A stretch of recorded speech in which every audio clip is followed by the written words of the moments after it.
Hi everyone, welcome to எல்ஃபி பக். So இன்னைக்கான வீடியோவில் இன்னைக்கு மார்க்கெட்டில் எப்படி ட்ரேட் ஆச்சு அண்ட் என்னென்ன என்ட்ரி பாசிபிலிட்டிஸ் இருந்துச்சு அண்ட் நம்ம முன்னாடி பிளான் பண்ணியிருந்தது எல்லாமே இன்னைக்கு எப்படி ஒர்க் ஆச்சுன்றது எல்லாமே பார்த்துடலாம். So Nifty 4 hour time frame எடுத்துக்கிறேன். லைக் நம்ம நேற்று நான் வீக்லி அவுட்லுக் வீடியோ போஸ்ட் பண்ணியிருந்தேன். அந்த வீடியோவில் நான் மென்ஷன் பண்ணியிருந்தேன் இந்த சப்ளைலேருந்து மார்க்கெட் திருப்பி ஷார்ட் ஆகுறதுக்கு சான்ஸ் இருக்குது அப்படின்ற மாதிரி நான் அந்த வீடியோவில் மென்ஷன் பண்ணியிருந்தேன். ஸோ அதுக்கேற்ற மாதிரி கரெக்டாக மார்க்கெட் என்ன பண்ணியிருந்துச்சு, மார்னிங் ஒரு பெரிய கேப் அப்பில் கரெக்டாக அந்த சப்ளைலே போயிட்டு ஓப்பன் ஆகி மேலே ஸ்வீப்பும் ஆயிடுச்சு. ஸோ டைரெக்டாக இந்த சப்ளை போயிடுச்சு. பட் நேற்று வீடியோவில் நான் என்ன சொல்லியிருப்பேன் அப்படின்னா, இந்த சப்ளைலேருந்து ரிவர்ஸ் ஆகிறதுக்கு வாய்ப்பு இருக்குது. பட் இந்த 2 சப்ளையும் நான் பெருசாக போய் இந்த 2 சப்ளைலேருந்து கீழே ரிவர்ஸ் ஆகும் அப்படின்றத நான் எக்ஸ்பெக்ட் பண்ணலைன்றதையும் நான் மென்ஷன் பண்ணியிருப்பேன். பட் நவ் என்னோட கொஞ்சம் பிளானுமே கொஞ்சம் சேஞ்ச் ஆகி மேபி இங்கே இருக்கிற சப்ளைலையுமே இப்போ மார்க்கெட் போயிட்டு சேஞ்ச் ஆகலாம் அப்படின்றது எப்படி நான் எக்ஸ்பெக்ட் பண்ணுறேன் அப்படின்னா, இந்த இன்டியூஸ்மெண்ட் பிளாக்ல போயிட்டு இங்கே இருக்க லிக்விடிட்டியை ஹண்ட் பண்ணிவிட்டு இங்கே ஒரு change in state of delivery கொடுத்து மார்க்கெட் ஷார்ட் ஆகலாம் அப்படின்றத நான் இப்போ எக்ஸ்பெக்ட் பண்ணுறேன். பிகாஸ் மார்க்கெட் இங்கே ஓப்பன் ஆயிடுச்சு.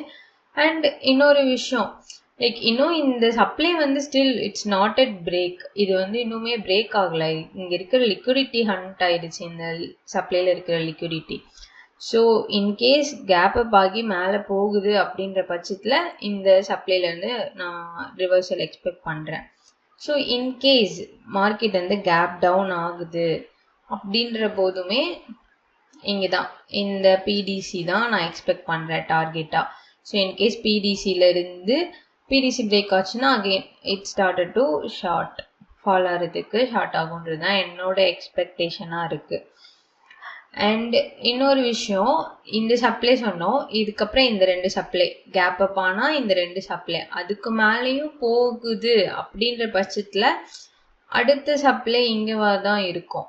அண்ட் இங்கேயுமே நான் பெருசாக எக்ஸ்பெக்ட் பண்ணலை. இங்கே சப்ளை பிரேக் ஆகி இந்த சப்ளையும் பிரேக் ஆகிடுச்சுன்னா மார்க்கெட் லாங் ரேலி போகிறதுக்கும் நிறையா வாய்ப்பு இருக்குது. அண்ட் இந்த ஜோனில் இந்த லாஸ்ட் ஒரு 2 to 3 months ஜோனில் ப்ராப்பராக சப்ளை போடுறதும் சரி, ஆர்டர் பிளாக்ஸ் போடுறதும் சரி, ஹையர் டைம் ஃப்ரேமில் கொஞ்சம் டிஃபிகல்ட்டாக தான் இருக்கும். ஏன்னா ஆப்வியஸாக order black and supply demand எல்லாமே எங்கே வரும், ஆர்டர் பிளேஸ் ஆகும்போது ஒரு பல்கான ஆர்டர் அங்கே பிளேஸ் ஆகுது அப்படின்ற போது தான் அந்த இடத்துல ஆர்டர் பிளாக் அப்படின்றத நம்ம மார்க் பண்ணுவோம். அண்ட் சப்ளையும் அப்படி தான், செல்லிங் நடக்கும், டிமாண்ட்லேயும் பையிங் நடக்கும். ஸோ அங்கே ட்ரேட் ஆகுற பிளேஸில் தான் ஆர்டர் பிளாக் சப்ளை டிமாண்ட் சொல்லுவோம். ஆனால் இங்கே ப்ராப்பரான ஒரு ட்ரேடே நடக்கல. இங்கே எஃப்ஐஐஸ் யாருமே உள்ள இல்லை. மார்க்கெட்டோட மூவர்ஸ் யாரு, இன்ஸ்டிடியூஷன்ஸ் எஃப்ஐஐ டிஐஐஸ் தான். ஆனால் அதில் ரொம்ப பிக் புல்ஸ் யாரு அப்படின்னு பார்க்கும்போது எஃப்ஐஐஸ் தான். அப்போ அவங்க உள்ளே இல்லைங்கும் போது இங்கே ப்ராப்பரான ஒரு ஆர்டர் பிளாக் மார்க் பண்ணுறதுக்கோ ஆர்எல்ஸ் ஒரு சப்ளை ஒரு டிமாண்ட் மார்க் பண்ணுறதுக்கு கொஞ்சம் கஷ்டமாக தான் இருக்குது ஃபார் மீ. என்னோட எக்ஸ்பீரியன்ஸில் நான் இதை ஃபீல் பண்ணுறேன் பர்சனலாக. ஸோ இந்த சப்ளை இங்கே போய் ரிவர்ஸ் ஆகும், ஆர்எல்ஸ் இங்கே கேப் டவுன் ஆகி வருதுன்னா இங்கே ரிவர்ஸ் ஆகிறதுக்கும் சான்ஸ் இருக்குது. ஸோ நான் ஜஸ்ட் மார்க் பண்ணுறேன். இப்போ இங்கே கேப் அப் ஆகுது அப்படின்னா இந்த இன்டியூஸ்மெண்ட் பிளாக் எடுத்துகிட்டு மார்க்கெட் இங்கே சேஞ்சிங் ஸ்டேட் ஆஃப் டெலிவரி கொடுத்து வர்றதுக்கு வாய்ப்பு இருக்குது. ஸோ கேப் டவுன் ஆகுது, இங்கே கேப் டவுன் ஆகுதுன்னா இங்கே போயிட்டு இந்த பிடிசி. ஸோ இஃப் அகெயின் இது ஐ திங்க் இது மண்டேயோடதுன்னு நினைக்கிறேன், சாரி ஃப்ரைடே ஓடுது, sorry no it's Thursday, Friday leave, Thursday. So இந்த தேர்ஸ்டேவோட பிடிசி இங்கே இருக்குது. இந்த பிடிசியும் வயலேட் ஆகுது அப்படிங்கும்போது எஸ் அடுத்த ஒரு ஸ்ட்ரக்சர் ஃபார்ம் ஆகும். This is I am expecting.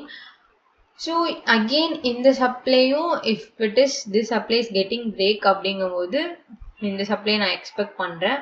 Almost இந்த சப்ளையுமே பிரேக் ஆகுச்சு அப்படின்னா ஐ எம் எக்ஸ்பெக்டிங் லாங் நம்ம ட்ரை பண்ணலாம் அப்படின்றது தான். பட் இதுதான் இன்னைக்கான உள்ள பிளான். லைக் நம்மளோட டோட்டலாக ஒரு ஹையர் டைம் ஃப்ரேம் பிளான் பண்ணும்போது this is the plan I am expecting. நானுமே இப்போதைக்கு இந்த பிளானில் தான் இருக்கேன். இன்கேஸ் இந்த பிளான் ஏதாச்சும் சேஞ்ச் ஆகுது அப்படின்னா மேபி நாளைக்கு சேஞ்ச் ஆனாலும் சரி, நாளைக்கு கழிச்சு சேஞ்ச் ஆனாலும் சரி, அப்டேட் வீடியோவில். அண்ட் இன்னைக்கு எப்படி ட்ரேட் ஆச்சு அப்படின்றத பார்த்துலாம். Let me delete this drawing.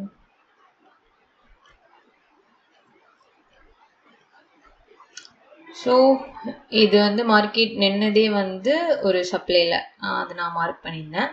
இதுதான் ஓப்பன் ஆகும்போதே சப்ளைல still this supply is not getting violated, it just sweep the liquidity அந்த ஸ்டேஜில் தான் நிற்குது. ஸோ 15 மினிட்ஸ் போகும்போது மார்னிங் இங்கே ட்ரேட் ஆகிட்டு அதுக்கப்புறம் உள்ள வந்துட்டு டேயோட லோ வந்து இங்கே 15 மினிட்ஸில் சூப்பராக பிரேக் ஆயிடுச்சு. பிரேக் ஆகும்போது இங்கே I'm getting this order block. Okay, இப்போது இங்கே வந்து ப்ராப்பராக என்னோட செக்லிஸ்ட் எல்லாமே whatever maybe change in state of delivery, turtle soup, liquidity sweep எல்லாமே வந்து கம்ப்ளீட் ஆச்சுன்னா ஷார்ட் போய்க்கலாம் அப்படின்றது என்னோட பிளான்.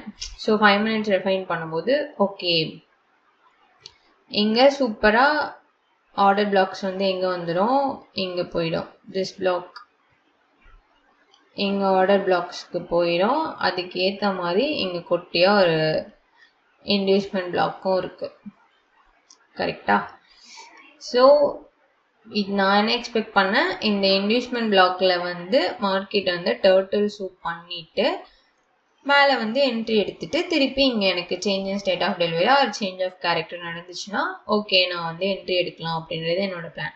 ஸோ அதுக்கு ஏற்ற மாதிரி மார்க்கெட் வந்தது. இந்த இன்வெஸ்ட்மெண்ட்டுக்கு மேலே இருக்கிற லிக்விடிட்டி எடுத்துச்சு, டர்ட்டில் சோப் ஆச்சு, எல்லாமே ஆச்சு. ஸோ இப்போ என்ட்ரி எடுத்துக்கலாம்ல அப்படின்னா இங்கே வந்து என்னோட டார்கெட் நான் எங்கே ஃபிக்ஸ் பண்ணுவேன்னா இந்த டேயோட லோ தான் என்னோட ஃபர்ஸ்ட் டார்கெட்டாக இருக்கும். ஸோ இதான் என்னோட ஃபர்ஸ்ட் டார்கெட். இதில் போயிட்டு டிஎஸ் ஆகிருக்கு. இதுக்கப்புறம் என்ன ஆகணும், change in state of delivery நடக்கணும். So change in state of delivery நடக்கணும்னா மார்க்கெட்டை வந்து இங்கே க்ளோஸ் வைக்கணும். இங்கே எப்போ க்ளோஸ் வைக்குதோ அப்போ தான் எனக்கு இங்கே இருக்கிறதுல change in state of delivery நடக்கும். ஒரு சேஞ்ச் ஆஃப் கரெக்டாக இருந்தாலும் சரி இங்கே தான் எனக்கு வந்து நடக்கும். ஸோ இங்கே நான் வெயிட் பண்ணிகிட்டே இருந்தேன். நத்திங், எதுவுமே வந்து வயலேட் ஆகலை, change in state of delivery நடக்கலை. ஆல்மோஸ்ட் இது வந்து ஒரு 3-5 o'clock வளர்றேன் 3-5க்கு தான் வந்து சேஞ்ச் இன் ஸ்டேட் ஆஃப் டெலிவரியே நடந்துச்சு. ஸோ ஆப்வியஸாக அதுக்கப்புறம் என்ட்ரி எடுக்க முடியாது. பட் இது 3 மினிட்ஸில் ரிஃபைன் பண்ணி பார்க்கும்போது இங்கே நம்மளுக்கு வந்து change in state of delivery எல்லாமே நடந்துச்சு. பட் எனக்கு என்னென்னா மார்க்கெட் வந்து இப்போது இட்ஸ் நாட் ஸ்டேபிள். அப்படி இருக்கும்போது ப்ரிசைஸாக 5 மினிட்ஸில் என்ட்ரி கிடச்சோன்னா பார்க்கலாம், 3 மினிட்ஸ் 1 மினிட்லாம் போக வேணாம். ஸோ நிறைய மேனிப்புலேட் ஆகும் அப்படின்ற மாதிரி எனக்கு தோணிட்டே இருந்துச்சு. அதால் நான் 3 மினிட்ஸ் என்ட்ரி வந்து எதுவுமே எடுக்கலை. So I just waited for 5 minutes to get change in state of delivery. But அது நடக்கல. இன்கேஸ் நான் 3 மினிட்ஸ் பார்த்து என்ட்ரி எடுத்திருந்தா கூட எனக்கு டார்கெட் ஹிட் ஆடுறதுக்கு ஆல்மோஸ்ட் 1:30க்கு நான் என்ட்ரி எடுத்திருப்பேன். ஸ்டில் என்னோட டார்கெட் ஹிட் ஆயிருக்காது. நான் சொன்ன மாதிரி என்னோட ஃபர்ஸ்ட் டார்கெட் வந்து இந்த டேயோட லோ தான். ஸோ இங்கே இருந்திருக்கோம் 3:15க்கு தான் மார்க்கெட் இங்கேயே வந்திருக்கு. ஸோ ஆல்மோஸ்ட் இவ்வளோ நேரம் ஒரே இடத்துல மார்க்கெட் வந்து சுற்றிட்டே இருந்துச்சு. ஸோ இது எடுத்திருந்தாலும் இட்ஸ் நாட் குட் என்ட்ரி அப்படின்றது தான். ஸோ 5 மினிட்ஸ் பார்க்கும்போது எனக்கு ப்ராப்பரான ஒரு என்ட்ரி இல்லை. அதே மாதிரி 3 மினிட்ஸ் பார்த்தாலுமே மென்டலி நம்ம இந்த இடத்துல ஸ்டேபிளாக இருந்திருக்க மாட்டோம். Because already market is not stable. அந்த இடத்துல போய் நம்ம ரிஸ்க் எடுத்து ஒரு என்ட்ரி எடுக்கும்போது ஆப்வியஸாக ப்ரெஷரைஸ்டாக தான் இருந்திருக்கோம். ஸோ நான் இந்த என்ட்ரி வந்து பர்சேஸ் பண்ணலை. ஸோ இதுதான் என்ட்ரி பாசிபிலிட்டிஸ் வந்து இன்னைக்கான மார்க்கெட்டில் இருந்துச்சு. பட் இப்போதைக்கு நெக்ஸ்ட் என்ன நீங்கள் பிளான் பண்ணுறீங்க, what is my plan, what is my view அப்படி பார்த்தோம்னா நான் ஹையர் டைம் ஃப்ரேமில் சொன்ன மாதிரி தான். இன்கேஸ் மார்க்கெட்டில் இங்கே எங்கேயாச்சும் கேப் அப் நடக்குது, மார்க்கெட்டில் ஒரு கேப் அப் நடக்குதுன்னா இங்கே இருக்கிற பிடிசியில் மார்க்கெட்டை வந்து ஒரு change in state of delivery கிடச்சிதுன்னா இந்த சப்ளை வரைக்கும் நான் லாங் ப்ரொசஸ் பண்ணுறதுக்கு வாய்ப்பு இருக்குது.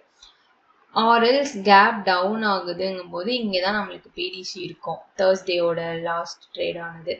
ஸோ கேப் டவுன் ஆகுதுன்னா இங்கே போய் அகெயின் இங்கே இருக்க பிடிசிக்கு மார்க்கெட்டை வந்து என்னோட செக்லிஸ்ட் எல்லாம் கன்ஃபார்ம் ஆனதுக்கப்புறம் ஷார்ட் எடுத்து இந்த பிடிசியை வந்து ஃபோக்கஸ் பண்ணுது. ஸோ திஸ் 2 பிளான்ஸ் இதுதான் என்கிட்ட இருக்கிறது. இதுதான் நான் நாளைக்குமே எக்ஸிக்யூட் பண்ண போகிறேன். இன்கேஸ் இஃப் ஏதாச்சும் சேஞ்ச் ஆகுது நாளைக்கு மார்க்கெட்டில் அப்படின்னா அப்டேட் இன் இன்ஸ்டாகிராம். ஸோ அதில் நீங்கள் செக் பண்ணிக்கோங்க. அண்ட் இதில் உங்களோட பிளான்ஸையும் ஆட் பண்ணிவிட்டு பர்சனலாக உங்களுக்கு ஒரு ஸ்ட்ராட்டஜி இருக்கும்ல, அதே மாதிரி உங்களுக்கு ஒரு செக்லிஸ்ட் இருக்கும், என்ட்ரி எடுக்கிற பாயிண்டில் இதெல்லாம் நம்ம செக் பண்ணணுன்ட்டு அதையும் பார்த்துட்டு உங்களோட அனாலிசிஸும் ஆட் பண்ணிட்டு ட்ரேட் பண்ணுங்கள். இன்கேஸ் ஏதாவது டவுட் இருக்குது அதில் அப்படின்ற போது இன்ஸ்டா அண்ட் யூடியூப்லேயும் சரி இல்லை டிஸ்கார்ட்லேயும் சரி ஜஸ்ட் கேளுங்க, ஐ ரிப்ளை. And thank you. லைக் இது வந்து நான் புதுசாக ஸ்டார்ட் பண்ண சேனல். ஒரு மாதிரி நான் எங்கேயுமே ஷேர் பண்ணல இந்த சேனல். ஒன்லி நான் என்னோட இன்ஸ்டாகிராம் பேஜில் மட்டும்தான் போட்டிருந்தேன். ஆர்கானிக்காக இது க்ரோ ஆகணும், நானாக யார்கிட்டையும் ஷேர் பண்ணக்கூடாதுன்ற மாதிரி ரொம்ப கான்சியஸாக இது போட்டிருந்தேன். ஸோ ஐ திங்க் இது வந்து ஆர்கானிக்காக தான் பில்ட் ஆகுதுன்னு நினைக்கிறேன். எனக்கு நான் லாஸ்ட்டாக வச்சிருந்த சேனல் அரௌண்ட் 250 சப்ஸ்கிரைபர் இருந்திருப்பாங்கன்னு நினைக்கிறேன்.